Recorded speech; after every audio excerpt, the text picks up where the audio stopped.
खडकवासला धरणातनं पाण्याचा विसर्ग वाढवला. 35,000 क्युसेक्सनं विसर्ग सुरू. मुठा नदीकाठच्या नागरिकांना सतर्कतेचा इशारा. पुण्याचे पालकमंत्री अजित पवारांच्या जलसंपदा विभागाला पाण्याचा विसर्ग वाढवण्याच्या सूचना. धरणातला पाणीसाठा 65% आणण्याचा अजित पवारांचा आदेश. वीर धरणातून पाण्याचा विसर्ग वाढवला. धरणातून 61,923 क्युसेक्सनं विसर्ग सुरू. नदीकाठच्या नागरिकांना सतर्कतेचा इशारा. पुणे जिल्ह्यातल्या 22 पैकी 16 धरणांमध्ये 80% जास्त पाणीसाठा. 22 पैकी टेमघर, भाटघर आणि मुळशी धरण 100% भरलं, तर 7 धरणात 90% पाणीसाठा. साताऱ्यात समाधानकारक पाऊस झाल्यामुळे पश्चिम भागातील सगळी धरणं भरण्याच्या मार्गावर. कण्हेर धरणातनं 4,500 क्युसेक्सनं विसर्ग सुरू. नदीकाठच्या गावांना सतर्कतेचा इशारा. लोणावळा शहरात मुसळधार पाऊस. केवळ 24 तासात 232 मिलीमीटर पावसाची नोंद. पहाटेपासून पावसाचा जोर वाढला.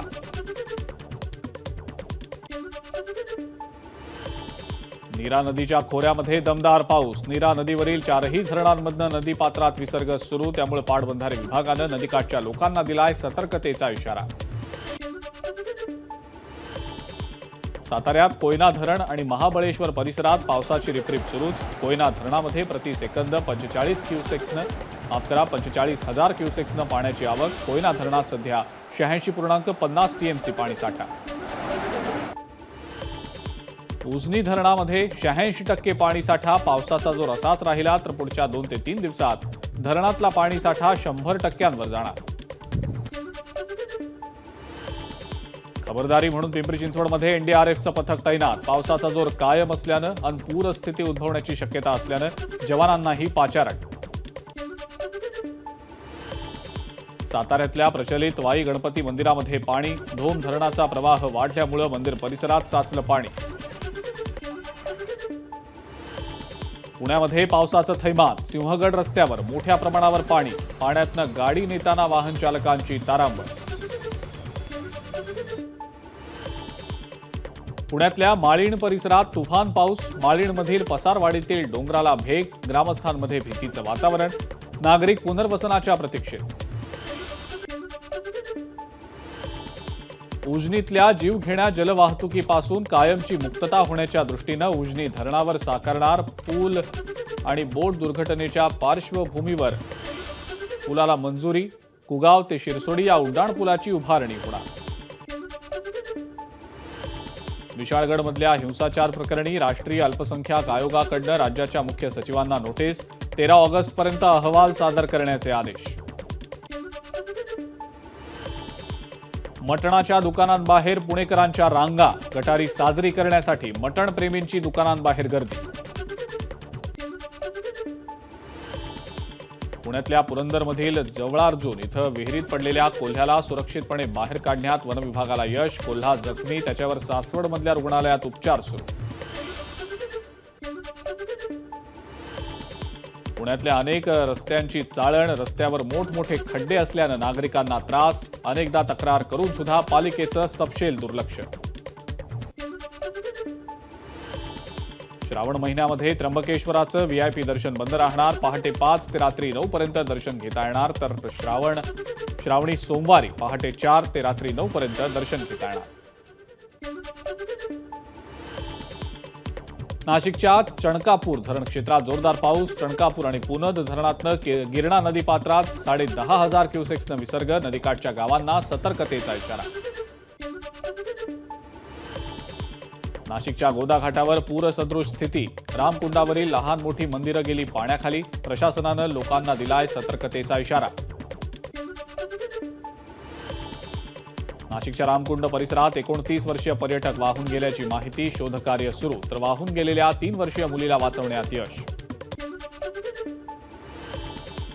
नाशकात गेल्या 2 दिवसांपासून मुसळधार पाऊस. नांदूर मधमेश्वर धरणातनं 36,000 क्युसेक्सनं पाण्याचा विसर्ग. 5 ते 7 गावांचा संपर्क तुटला. नाशिकच्या सुरगाण्यात मुसळधार पाऊस. पावसामुळे सर्वच नदी नाल्यांना पूर. धरणांच्या पाणी पातळीतही वाढ व्हायला सुरुवात. अनेक गावांचा संपर्कही तुटला. नाशिक नाशिकच्या निफाड तालुक्यातल्या चांदोरी गावात पूरस्थिती। चांदोरीमधील प्रसिद्ध खंडेराव मंदिर पाण्याखाली, सायखेडा करंजवण परिसरातली शेतीही पाण्याखाली। नाशिकच्या भाम धरण परिसरातल्या घरांमध्ये पाणी साचायला सुरुवात। घरांमध्ये पाणी साचल्यानं नागरिकांना सुरक्षित ठिकाणी हलवलं। आजही पावसाचा जोर कायम राहणार असल्याची शक्यता। धुळे जिल्ह्यातल्या शिंदखेडा तालुक्यात अतिवृष्टी। कापूस, मका आणि इतर पिकांमध्ये पाणी साचल्यानं नुकसान। सरसकट पंचनामे करत ओला दुष्काळ जाहीर करण्याची शेतकऱ्यांची मागणी। नंदुरबारमध्ये 3 ते 4 दिवसांपासून सुरू असलेल्या ढगाळ वातावरणामुळे पिकांवर अळीचा प्रादुर्भाव। मिरची, मका आणि सोयाबीनला मोठा फटका। शेतकऱ्यांकडून कीटकनाशकांची फवारणी सुरू। नंदुरबारमध्ये 2 दिवसांपासून सुरू असलेल्या जोरदार पावसामुळे नदी नाले प्रवाहित। वीरचक धरणातील पाणी साठा वाढण्यास सुरुवात। धरणाची पाणी पातळी 4 मीटरनं वाढली। नंदुरबारमधल्या शहादा बसस्थानकामध्ये पावसामुळे मोठे खड्डे। खड्ड्यांमुळे प्रवासी आणि वाहक त्रस्त। बसस्थानकाची दुरुस्ती करण्याची मागणी। गेल्या काही दिवसांपासून भंडारदरा आणि निळवंडे पाणलोट क्षेत्रामध्ये पावसाची दमदार हजेरी। भंडारदरा धरणातनं 27,000 क्युसेक्सनं तर निळवंडे धरणातनं 7,000 क्युसेक्सनं विसर्ग सुरू। रायगड जिल्ह्याला आज रेड अलर्ट। अलिबाग, महाड, माणगाव, पोलादपूर आणि म्हसळामध्ये वादळी वाऱ्यासह मुसळधार पाऊस।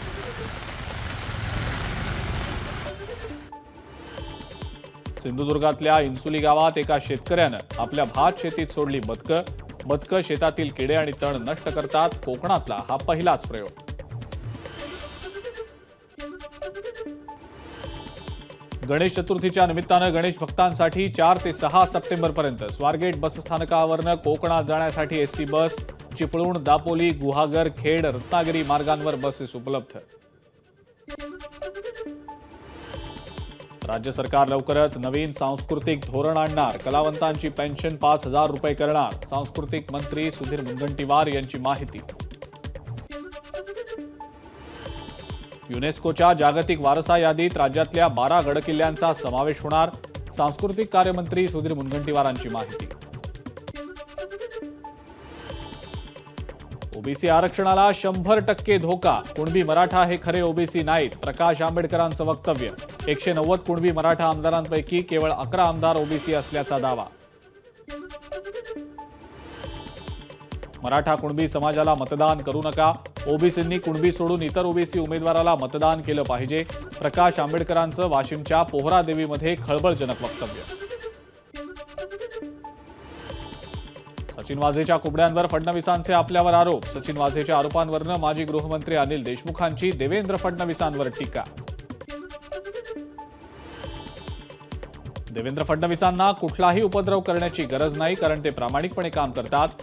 अनिल देशमुखांनी मात्र नार्को टेस्टसाठी तयार व्हावं। देशमुखांच्या आरोपांवर चंद्रशेखर बावनकुळेंची प्रतिक्रिया। एकात्मिक बालविकास सेवा योजनेअंतर्गत 14,690 अंगणवाडी मदतनीसांची रिक्त पदं भरण्याची प्रक्रिया सुरू। महिला आणि बालकल्याण विभागानं दिलेल्या निर्देशांनुसार ही रिक्त पदं भरली जाणार। प्रसिद्ध भरतनाट्यम कलाकार यामिनी कृष्णमूर्ती यांचं निधन। वयाच्या 83व्या वर्षी घेतला अखेरचा श्वास। गेल्या काही दिवसांपासून त्या आजारी होत्या।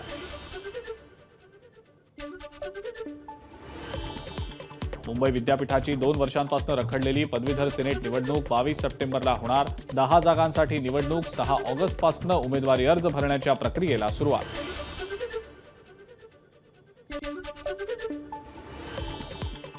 मुंबईतून लाडकी बहीण योजनेसाठी 6 लाख अर्ज दाखल। प्रतितास 40 अर्जांची छाननी करण्याचे आदेश।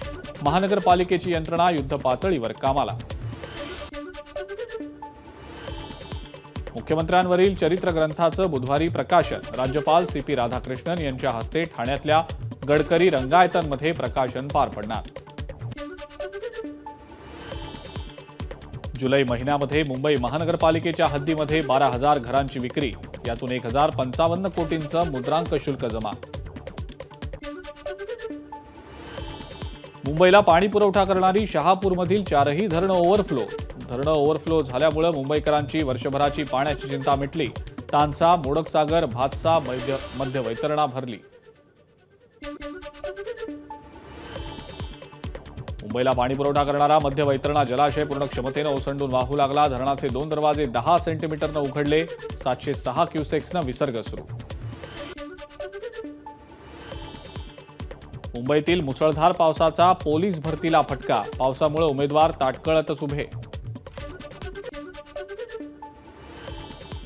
आकुर्ली मेट्रो स्थानकापर्यंतचा प्रवास आता सुकर होणार. पश्चिम द्रुतगती मार्गावरील दक्षिण उत्तर भागाला जोडण्यासाठी पादचारी पूल बांधण्याचा निर्णय.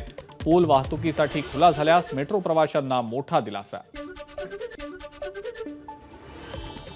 शहापूर तालुक्यात मुसळधार पाऊस. भातसा धरणाचे 5ही दरवाजे उघडले. भातसा नदी पात्रात पाण्याचा विसर्ग सुरू. नदीच्या पाणी पातळीत वाढ.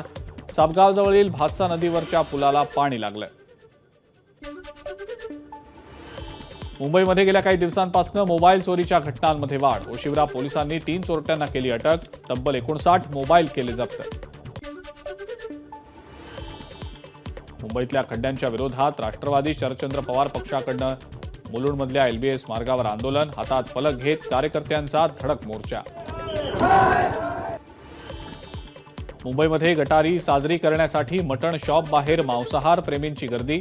लालबागमध्ये मटणाच्या दुकानाबाहेर नागरिकांच्या लांबच लांब रांगा.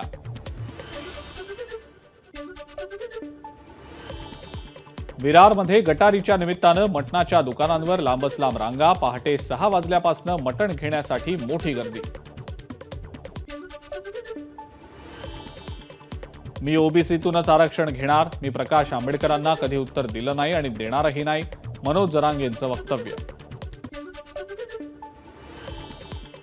सायकल स्वाराला वाचवण्याच्या प्रयत्नात बसला अपघात. 17 प्रवासी जखमी. जालना शहराजवळच्या सिंदखेड राजा चौफुलीवरील घटना. एबीपी माझाने बातमी दाखवताच परभणीमध्ये रस्ते दुरुस्तीला सुरुवात. एक मिनार मस्जिद ते शाही मस्जिद रस्त्यावरील पडलेले खड्डे लेवल करण्याचं काम सुरू. माझानं ड्रोनच्या माध्यमातून खड्डे दाखवत पालकमंत्री संजय बनसोडेंचं वेधलं होतं लक्ष.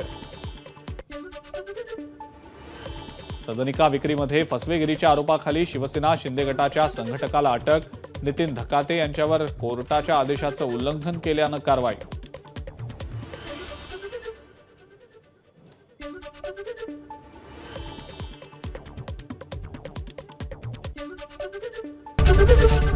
एबीपी माझा, उघडा डोळे बघा नीट.